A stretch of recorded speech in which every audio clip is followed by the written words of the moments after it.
Bonjour à tous, aujourd'hui nous allons revoir le vocabulaire qui se rapporte au cercle. Alors vous avez ici un cercle C de centre O. Donc O est le centre du cercle. Nous allons faire apparaître ici OM.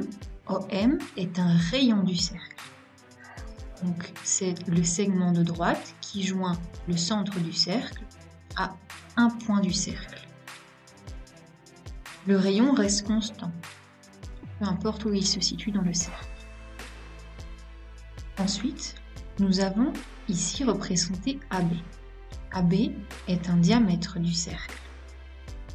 AB est le diamètre, donc c'est-à-dire c'est une corde par définition, qui passe par le centre du cercle. On constate que le diamètre, c'est 2 fois le rayon du cercle.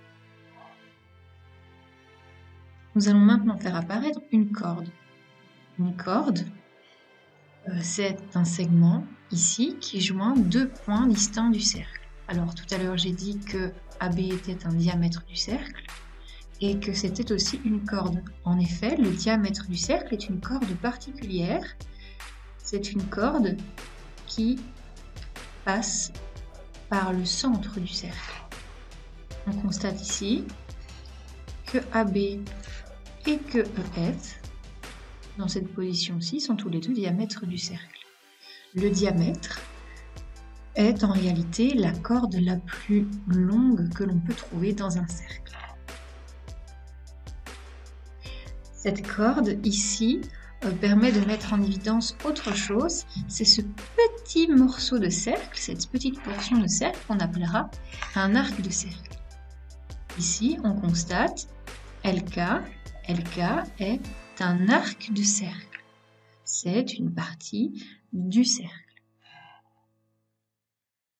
Nous avons aussi comme vocabulaire un secteur circulaire. Alors un secteur circulaire, c'est une partie du disque.